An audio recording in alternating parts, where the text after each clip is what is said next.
Does it happen to you that when you're racing, like mid-race, you lose focus completely, like your brain goes elsewhere, and you start missing the breaking points, missing the apex? Doesn't happen to you? Well, it's because you're eating like shit, bro.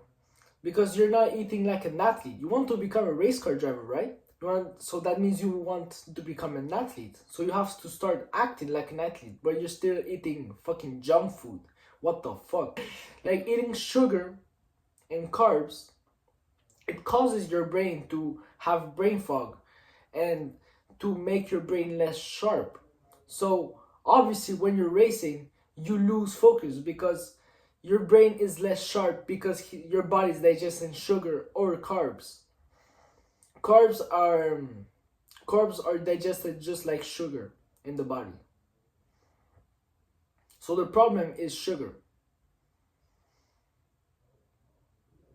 Because bro, doctors have proven that just by eating a simple banana, it makes your brain be less sharp. Just by a simple banana, if you eat a simple banana and then wait like 30 minutes and then go racing,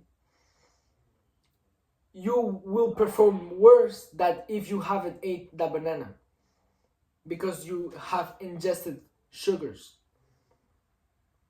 So bro, just for the next racing session that you have, don't eat any sugar before. Like your stomach should be empty. You can have like meat and eggs, but zero carbs, zero sugar.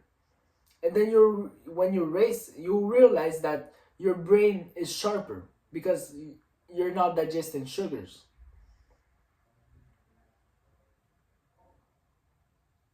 The science behind this is that when you ingest, when you eat sugars or carbs are the same thing, are digested equally than sugars. So let's just call it sugars.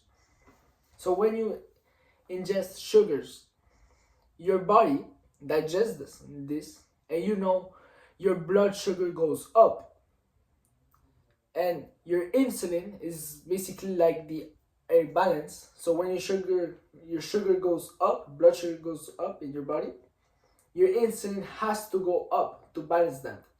Is so your body can process that sugar in your blood, so it can absorb it and use it. So the sugar goes up in your system, so the insulin has to go up too.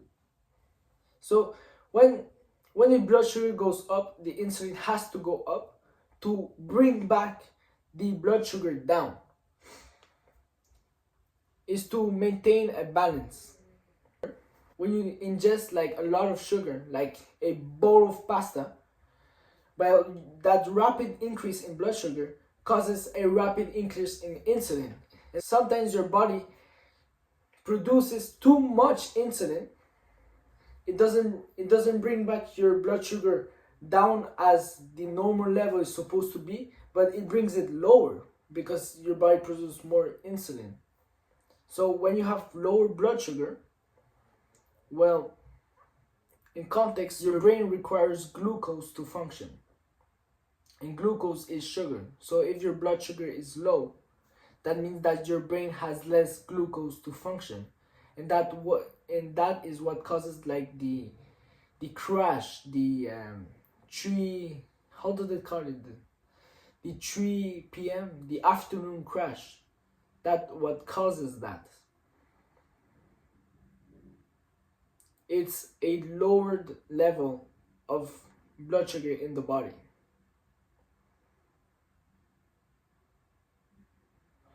Yeah, this is the sciencey shit. Yeah, bro, if you're anything like me, you like science. Like, for me, it's interesting to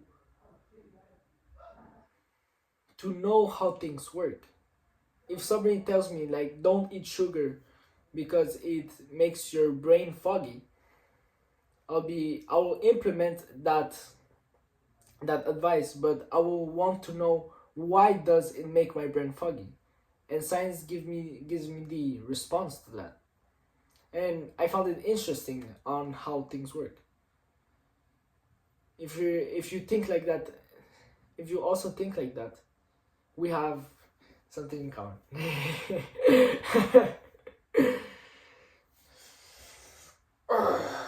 Lighting is insane. Late.